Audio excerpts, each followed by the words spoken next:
What's up, everybody? Welcome back to another episode of A Thinking Man's Podcast. I'm your host. My name is Joseph PIRCHER. With me, as always, Tommy Stiles. Tommy, how are you, buddy? Good. I feel a little out of I don't have a casting couch to sprawl out on. Yeah, I was filming some other content, which you can find on OnlyFans just before this. Big And I time figured boy. I'd just stay right here and film the show. So um, today we are bringing an interesting topic, I think, and I think something, especially in kind of the depth of contest season right now, a lot of people are in contest prep, maybe for the first time, or maybe going through a tough prep. Um, the general idea for the episode today is that we're going to talk about when the rubber has to meet the road. So, Tommy and I are going to discuss different scenarios where maybe a coach or a fellow bodybuilder would normally tell you one thing about a particular situation. Um, but in our experience, Tommy and I have found it to be different. That's generally how it's going to go. So, Tommy, you start us off and let's see where this thing takes us.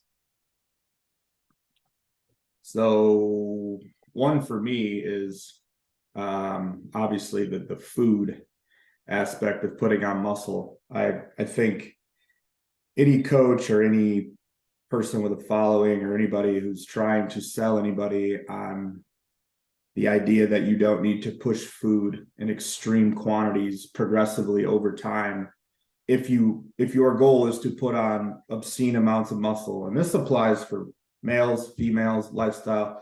The process of putting on muscle doesn't change whether you want to compete or not.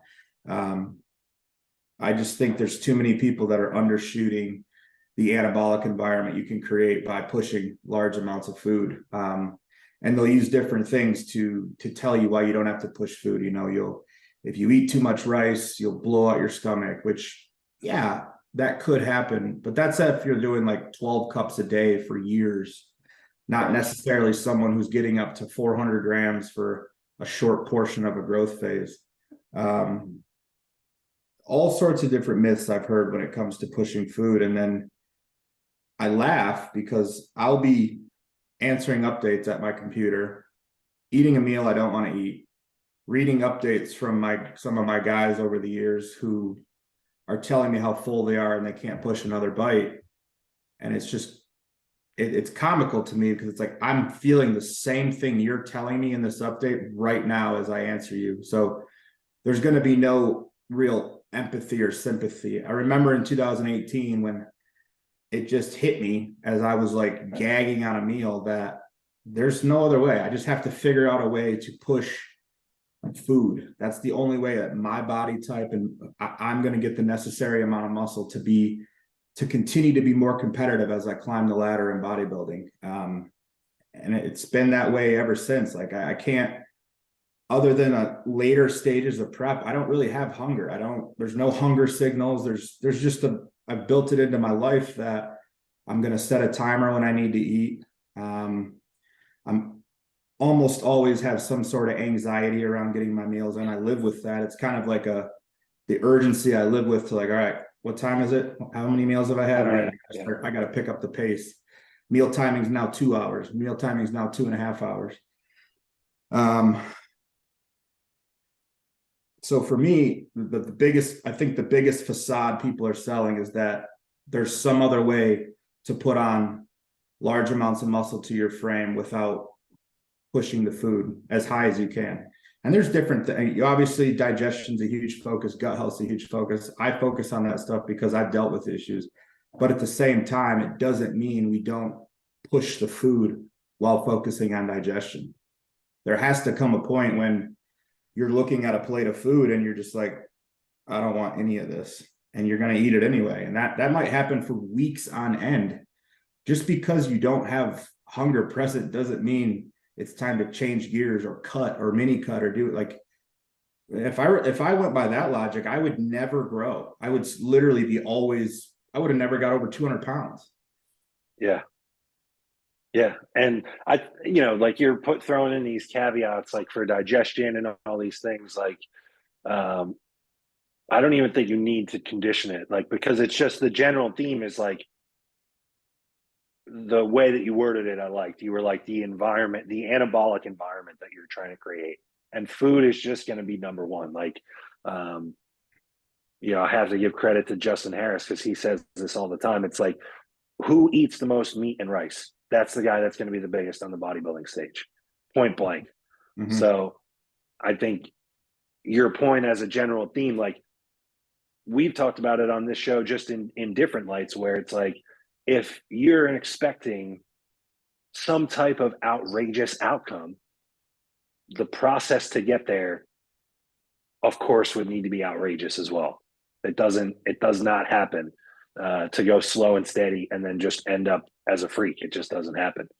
And I don't want to give the wrong message. We've talked a lot about the health side of bodybuilding, and for how many people pay attention to that and want to know about that, I'm grateful. And I think generally the industry is in a pretty good spot with what we need to be doing in order to mitigate the risk that we take on with performance enhancing drugs. But also, I think another huge selling point, or kind of false advertising that's going on with bodybuilding, is the idea that you're going to grow into a freak on minimum effective dose or lowest effective dose or any of these things. Like, um, that's why I think communication and clear expectations are so important when you, as an athlete, start working with a coach, because from that coach's perspective, and being in that seat as often as I am, it just gives me an idea of what type of playbook I'm able to run. And then on the flip side of it, if that is never communicated from the athlete, that there's, an extreme goal, a higher level of risk tolerance, etc., I do think there is some responsibility on the athlete to relay that to the coach so that they know what calls or what plays to call, right? But at some point the rubber is going to have to meet the road. And if you are an athlete that wants to be a huge open bodybuilder, or you have a client that wants to be a huge open bodybuilder, then things are not always just going to be a pretty spreadsheet. Like, this is bodybuilding at the end of the day, and we're talking about looking like a freak, like creating a body for yourself that is wild amongst the bodybuilding population, like not just amongst the regular gen pop people. Like, you want to look wild amongst the most wild looking industry, then every aspect of it needs to be insane on the way there. The food needs to be fucking outrageous. Your training needs to be so noticeably insane to everyone that's in the gym with you. And, sorry to anyone that maybe I'm lifting the curtain and they're finding out now that Santa Claus isn't real, but you're going to need to take some fucking drugs as well. And that's just point blank. And a big part of genetics, when we talk about that in this industry, is how resilient you are to those periods of pushing when it's needed. If you're lucky enough to have really cared about your health and maintained it, and then it continued to be good on PEDs over the long haul, that's probably somebody that's able to get away with a little bit more. People that have horrible acne, people that have horrible blood work, you're just going to have to make do with less. And that just is what it is. Even more so, I think the guys with acne, even more so than guys with bad blood work, we can fix blood work. I think the two big things are acne. If your acne is terrible and you continue to push drugs, guess what? It's only going to get worse. Your skin is the biggest organ in your body. When it starts to visibly fight back against you, you are doing something that's fucking it up, point blank. And then if we're talking about getting on a bodybuilding stage and presenting the most polished, pristine looking physique that we possibly could, you're going to present a physique that's 99% naked and 98% covered in acne. Good luck getting called to the middle. So yeah, I mean, I don't I don't really know what else to say about it. It is what it is. We could talk about it all night, but the main theme from that is, um, I don't like the trend now that a selling point or an advertising point is like this fantasy world of we can get you any results that you can possibly imagine on low drugs. It's just not the case. Now, for the average person or even the average gym person, the average person that goes to the gym 5 times a week, they like to enjoy themselves on the weekend. Even the average person that just wants to compete in local shows, maybe win their class at a state show, something like that. These are this like the top end of this person's aspirations. Well, then sure, I think that the protocol should reflect the goals. And so those protocols should be scaled way down. But if we're talking about really wanting to push the limits of what humans are just capable of in general, man, it's not all going to be pretty. And you got to just hope that you're all right on the other end of it, honestly. Yeah, I mean, I think it's the only way to sell it is real and raw, and it is, That was pretty fucking raw, kind of grim. yeah, I've had I mean, It just I is know what it is, how. man. I'm real, and I just get tired of all these phonies online making all this money and garnering all these clients and attention because they have a fancy way of saying that they can get you results with, fuck all drugs. And it's like, you're full of shit.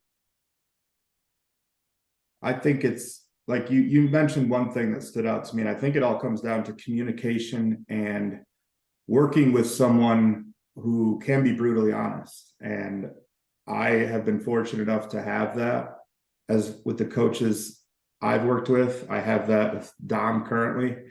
When we consulted or talked, when I hired him, he asked me, what is my goal with all of this as in bodybuilding? And I think that's a good question to ask bodybuilders of all ages, young and new, old, and maybe they've done a handful of shows and have used PEDs for years. Young guys that have used PEDs, young guys and girls that have used PEDs, maybe sparingly. They wanted to what is your goal with all of this? Like you said, Right. are we just trying to do a local show and do our best in that show, but there's no desire to climb up further and go to higher stages? Perfect. Then we have an expectation level set. And as a coach, I know okay, I don't need to have this conversation with this person. We'll take what we need to take to do our best here, but there is no progression to the bigger stages. Now I got a 21-year-old who came to me several months ago who, hey, I'll do whatever it takes. Like, I'm in this for the long haul. He's already been training for 7 years. He's doesn't miss meals, doesn't miss training. He trains hard. I took one look at his Instagram. I was like, okay, you followed the right people because you're doing a lot of things right.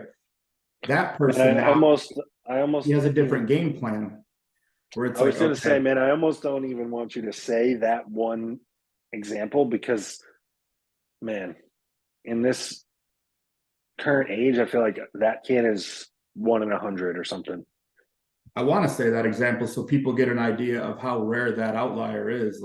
Yeah, that's true. Figure out that you love bodybuilding and you love to train. If you don't love to train, then nothing we're talking about matters to you. I doubt you even listen to this podcast if you don't love training. So, Right. I think it's just Imagine, imagine there's somebody just sitting there hating everything that we're saying the whole time, but he listens every week. I just think it's important to be, and I'm always bringing people back. If they have a complaint about their lack of progress, I point out things that they might not be doing, adherence issues, or I could say, hey, we can push things harder, but it will require this, this, and this. Okay, I always put it back on them. What's it worth to you? But at no point should we be promising Olympian level results on basically TRT or a little bit high. It's just not going to work like that. And it's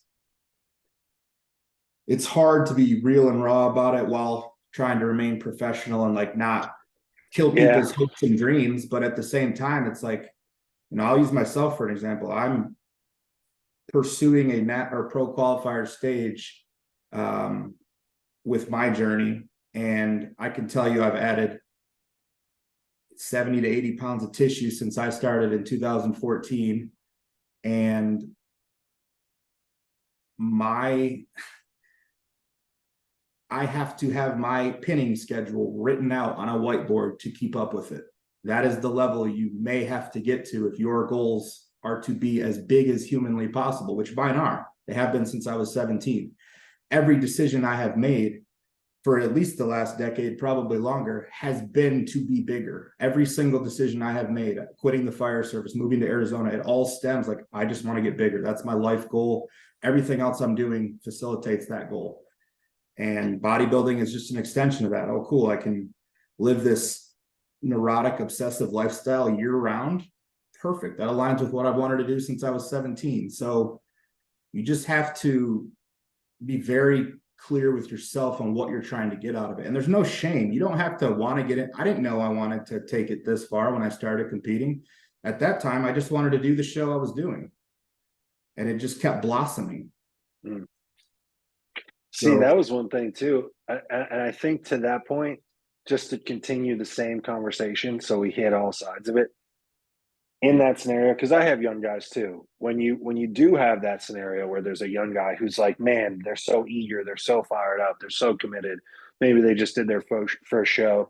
You know, they tell you, I'll do whatever it takes, man. And maybe they have some shape, maybe they look good. It also is on you as a coach to have that person's long-term best interest in mind. So having some of these younger guys like we do that are all in, there's almost the opposite side of the coin where it's like, man, knowing this kid is all in like this, knowing he has the look, the shape, my job is kind of just to not screw it up with drugs for right now and just let him to keep nailing it. Now,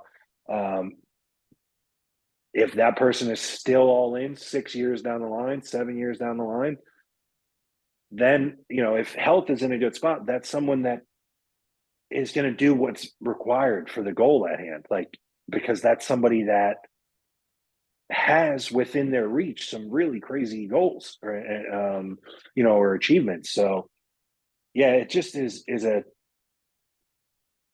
a sensitive topic. And I know that was like pretty raw, but also sharing the flip side of it where it's like there's a level of responsibility on the coach. I just wanted to express both ends of the relationship because both ends of it are critical. And we've both been on both sides of that. And I think coming up, I could have expressed myself as an athlete better to coaches that I had.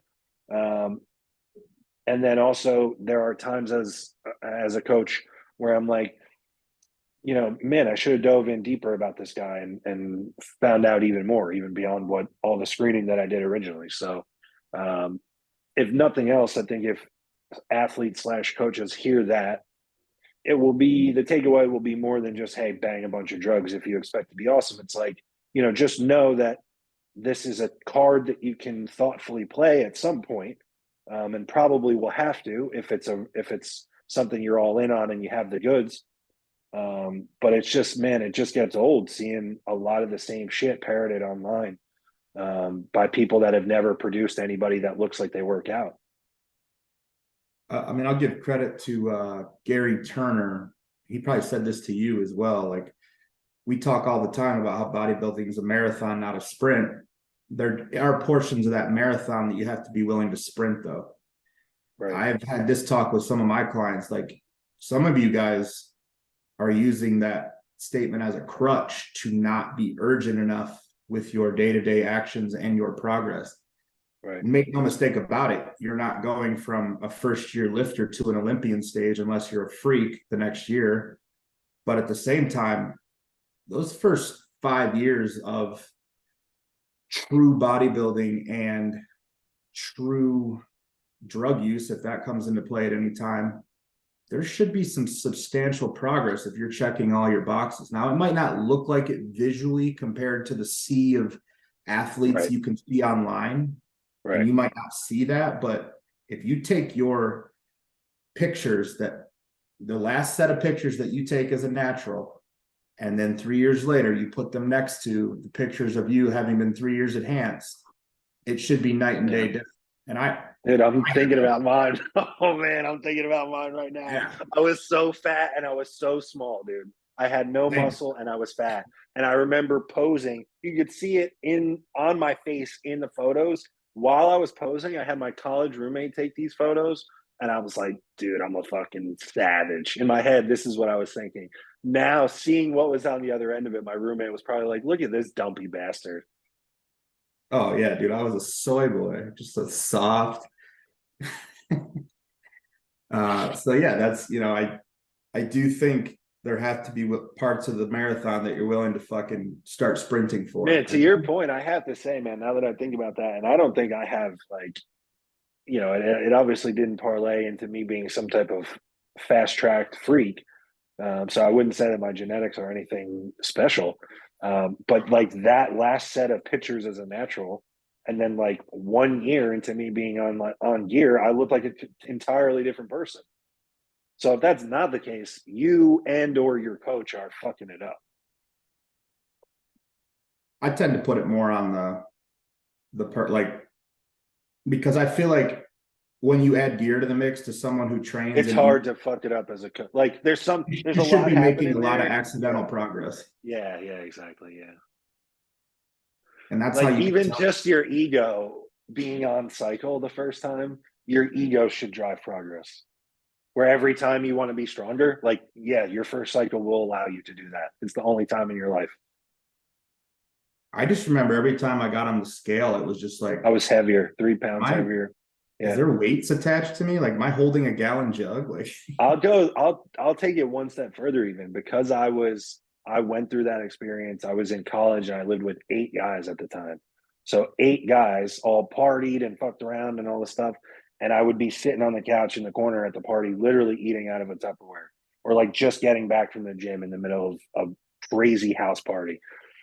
So these guys see me living like this, and I'm just like this kind of dumpy natural guy, like whatever, kind of strong in the gym, but pretty dumpy. And then they see me go through this, and literally there was a period where probably for like 4 or 5 months, every now and then one of the guys that I lived with would say it, but it would be like their girlfriends or other people that come over once a week or once every couple of weeks. They would be like, dude, you are bigger every time that I see you. What the fuck are you doing? And I'm like, I'm on gear. That's what I'm doing. I'm on gear and I'm eating a ton of food. yeah, I laugh hearing your, like, where you were then and like knowing where I was, and like fast forward to now and the plans we put people on when they start out. And it's like, Oh my God, dude. we didn't do Fuck. I anything. wasn't on any type of plan, dude. I had my fitness pal and I knew I just needed to eat a fuck ton so that I didn't waste it. I did 500 milligrams of test. I did a milligram of Arimidex 3 times a week. And I ate 5,200 calories a day of if it fits your macros garbage. I was broken in college. I ate fucking Papa John's. I ate chicken sandwiches from Burger King. I ate fucking tuna cans. Like Yeah, that's I what I was mean. making a pancake, dude. I was making a huge protein pancake in the morning from the cheapest shit imaginable. But man, looking back, I had to have put. I went from fuck, man. I went from probably 205 to 245 in 12 weeks or 16 weeks. Yeah, that was like me. I put on like 24 pounds in Like to 10. the point, okay, so I'm away at school. My mom knows I'm bodybuilding. My mom's like keenly aware of stuff, like had already fucking snooped me out and been all over me like when I was doing recreational drugs as a maniac and as a teenager. Um, so then I start bodybuilding and she's asking me all the time, what about the steroids? You didn't do the steroids? No, mom, I'm not gonna do the steroids. No, no, no.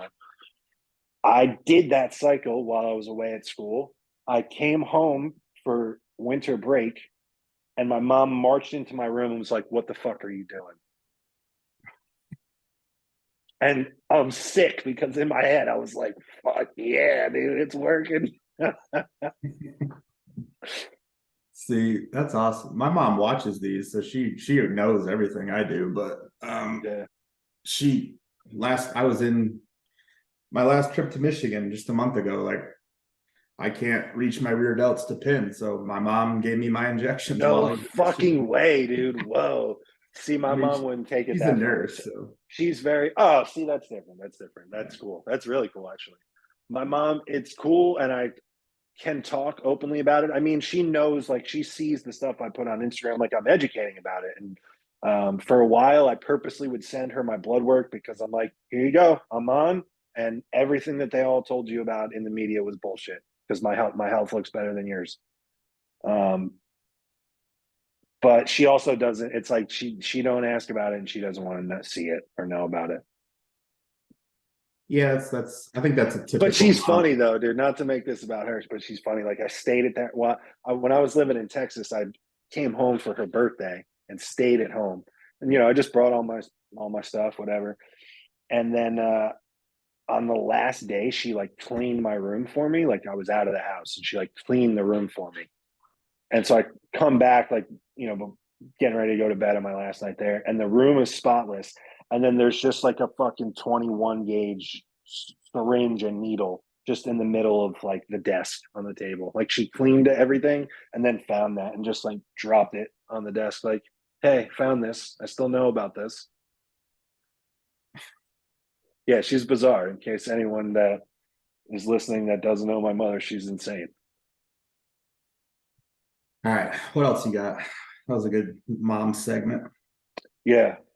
As far as other things too, I think the big one is because this is always a debate. There's a lot of, and like I've talked about RIR, reps in reserve. Um, what is the other one? RPE, rate of perceived exertion, I guess. Um, and like, we've talked about like all this technical programming and all this stuff, but really the big thing that like when the rubber meets the road, you just need to train like a fucking animal. Like you need to be angry and aggressive for every set that you do in the gym. And you pretty much need to move something until it doesn't move anymore. Like that's really what it is. For the first 3 years, it's fucking layup progress. Everything works, everything moves, everything grows.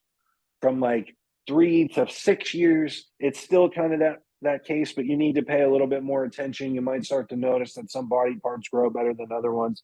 But from like 6 years on, like when you become somewhat advanced and you've sucked up all the easy progress that you've made, you need to just start training like your life depends on it. If you're talking about adding like an obscene amount of muscle tissue or drastically changing how your body physically looks, you need to go in there with a purpose and truly train like your life depends on it. Like it needs to be vicious looking at certain points.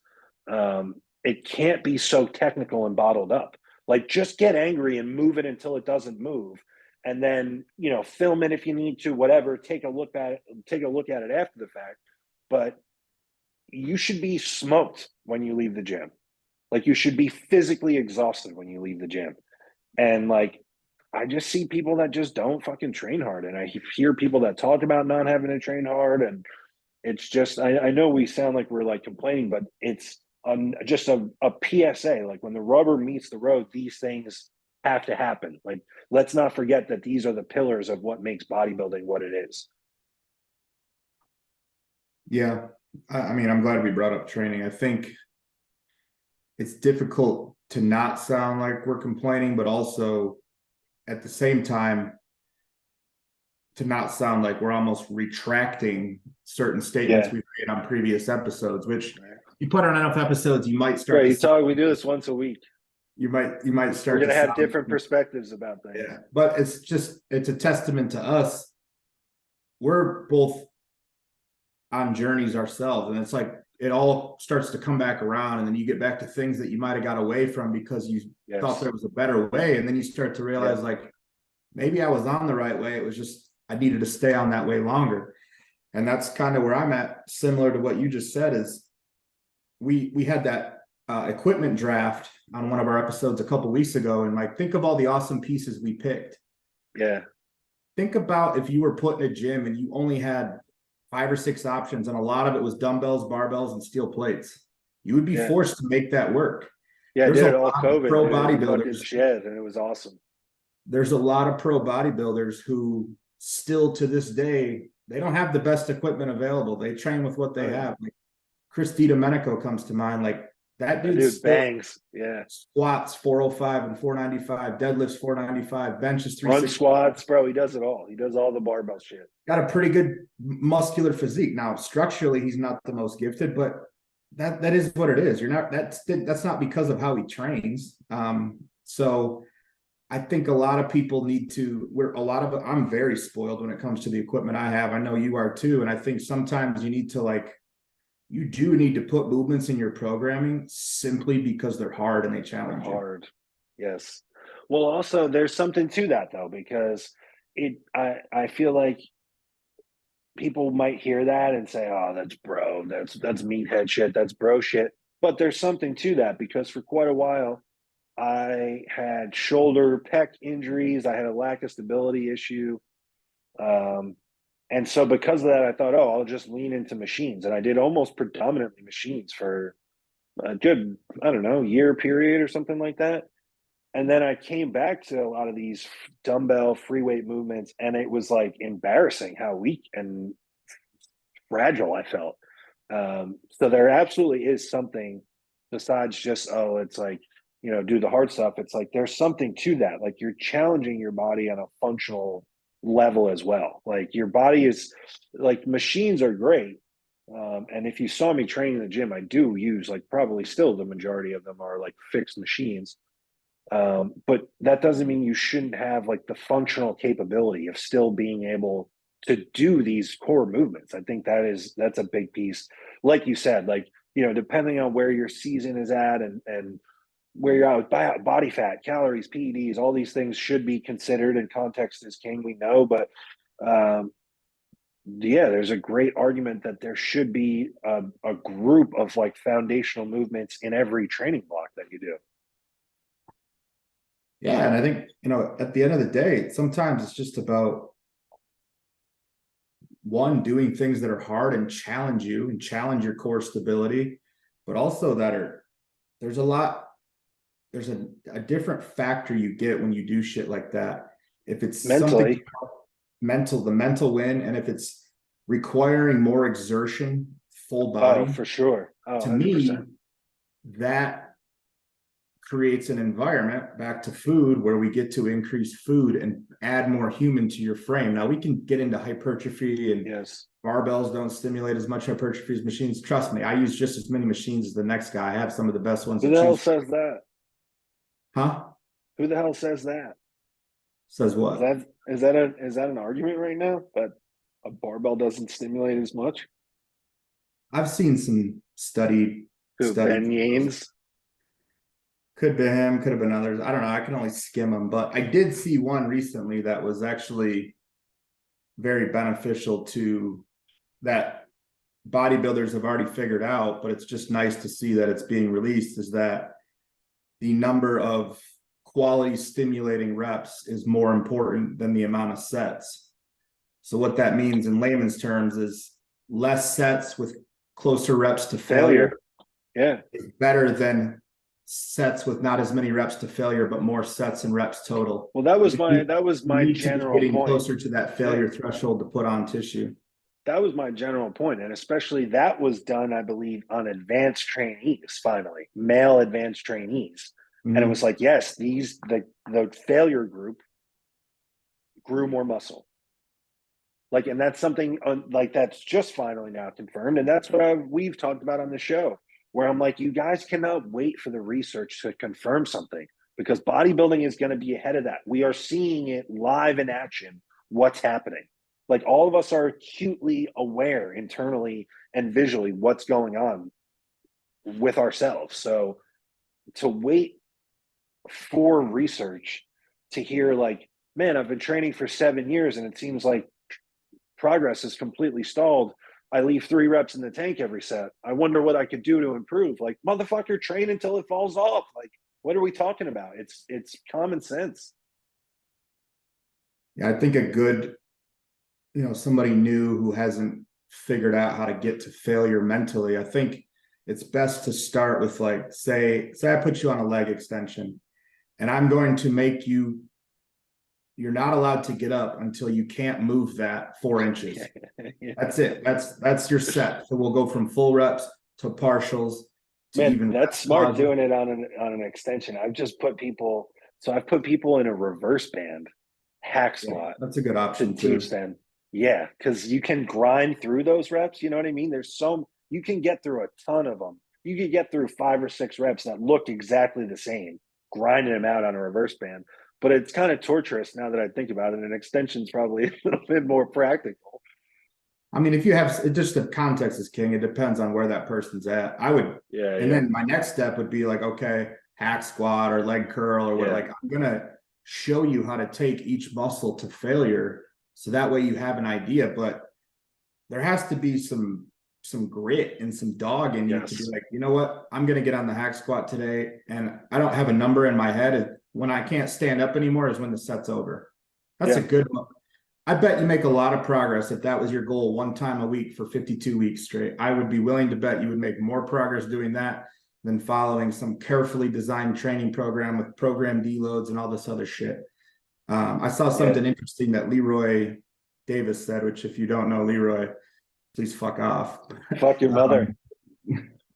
a he broke down the training into a 52-week year, and he's like, you're probably going to get sick once or twice. You're probably going to go on a vacation.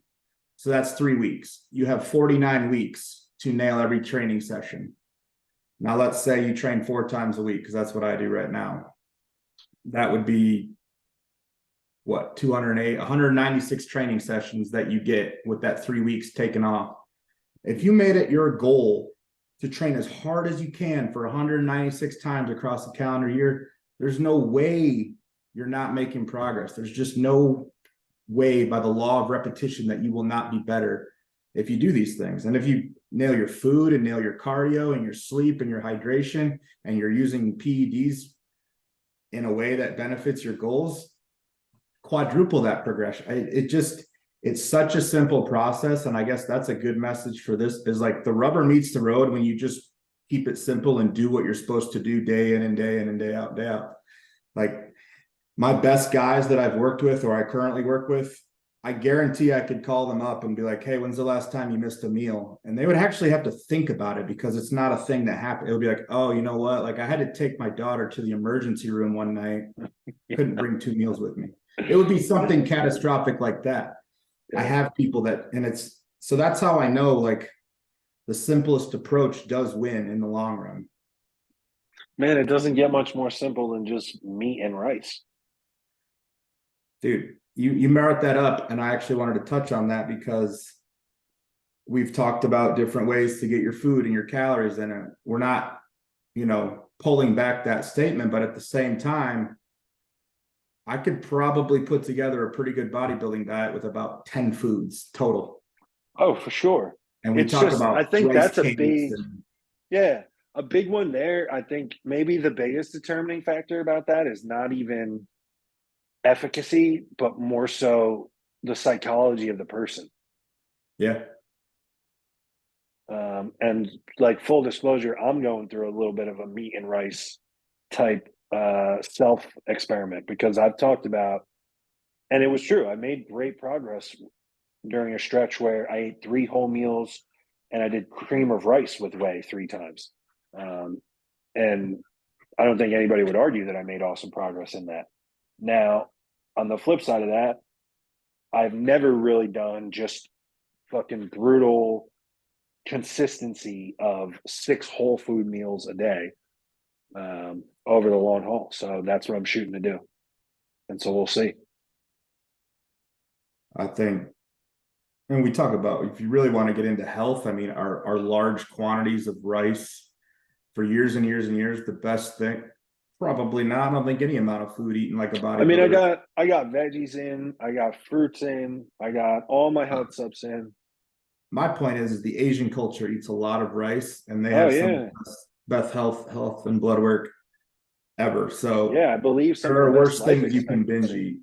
I think Yeah, from a cost perspective, and just you can have a rice cooker and it can run all the time. You could always have rice ready to go. Like, that's my another thing, thing. Because I am eating so much of it, I'm just cooking it every day. Like giving it the best chance it can to be healthy and sit in my stomach well. Yeah, I think I you got that mentioned from Chris Tuttle. Shout out to Chris Tuttle for that. the psychology of it. For me, it's always been like I use Rubbermaid Tupperware containers. I don't eat off plates. I just don't have time for them. You gotta get yourself some fucking glass, Tommy. When is your birthday, Tommy? End of May? April. End of Oh, April. it's end of April. April what? 27th. April 27th. Okay. Are you in April too? April 16th. Okay. One of my best friends in the world, also named Tommy, April 28th, I believe. Interesting. I mean, Yeah. you almost made Taurus life, but you're an Aries. So. I was gonna say you missed out on the aggressive insanity that is being an Aries. It's awesome. Being a bull is a sheep life. Is that what it is? Oh, Taurus, Yeah. yeah. What is an Aries? A ram? A ram. I'm like on the cusp, I'm told. So you got a little bit of both. That makes sense. yeah, insanity with patience. Yeah, you have a little bit of that stoicism as well. And now that I think about it, my other Tommy is one day behind you and much more stoic. But seeing that Rubbermaid container, I don't need your glass. You need glass, dude. Love yourself. Filled up with meat and I don't use the microwave. Plastic's fine. If I see it filled up, that becomes like a goal. All right, if I finish this, the meal's like it's a psychological trick. So yeah, that helps for getting meals down, and so does a fuck ton of Lantus. But we'll talk about that another day. I'm just kidding about fuck ton. You don't need a fuck ton. There's a little bit goes a long way with that. Are there any other ones that jump off the top of your head that you see from There are, but I'm gonna probably just save them because I feel ranty and I think bitter. Training intensity. And yeah, we talked food, we talked training intensity, is we the top drugs. Two I see. Yeah, I would agree. I would say that high levels of drugs, like I was talking about, are reserved for those guys that are already consistently and have been for a long time maxing out those other two variables, where they're smashing tons of food and training like the baddest motherfucker in the gym. Those are the guys that when it's time, they're going to push drugs pretty heavily, and it will probably result in some crazy results because they're really about this life.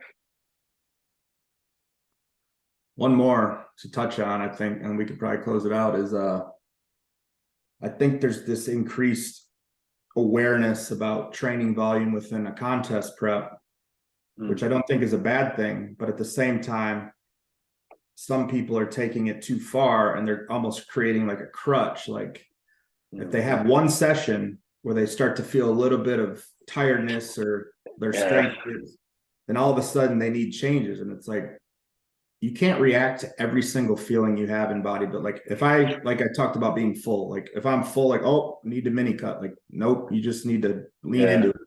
That's thing with life though. That's same life. thing with prep. Like every little feeling. Training is going to be harder the leaner you get. You have to, if you create that expectation at the start of prep, then you don't have to react to it. But the people who are like 16 weeks out, who start saying things like prep problems or hunger's hot, like you're trying to be a part of something. That's why you're saying shit like that, because I guarantee you're not hungry 16 weeks out. You just feel like you should be because you're in contest prep. So that's the way it goes with training. You have maybe an off day in the gym, and all of a sudden you think because you're in contest prep, things need to change. And that's probably not what needs to happen. You just need to grit your teeth, come back harder, and it'll be all right. I don't think a ton of changes need to happen to your training within prep. I really don't. I think I'm going to prove that this whole prep, because I'm not going to change a lot. I might pull a few working sets. You're like, I'm not going to do shit. I'm not changing nothing. You motherfuckers will see. Also, the final PSA for fuck's sake. It is not on prep. You are not on prep. What the fuck does that mean? I'm on prep. You're in prep. You are in contest preparation. That's what prep is. Contest preparation. You're in contest preparation. You cannot be on prep, on contest preparation. That doesn't make any fucking sense. So please stop saying it. That's true, because you wouldn't say I'm on off season. What the fuck? I'm on. I'm on New Jersey? What the fuck am I saying? No, I'm in New Jersey. I'm on bulk. Yeah, I guess maybe Russians and robots can get away with that. Yeah, if English isn't your second language, you get a pass. But I'm talking about girls that are in bikini for fucking 2 years and they're talking about their on contest prep. That's well, probably a good spot to end it because I just feel like I'm ranting my face off. Thanks, everybody. We'll see you next week.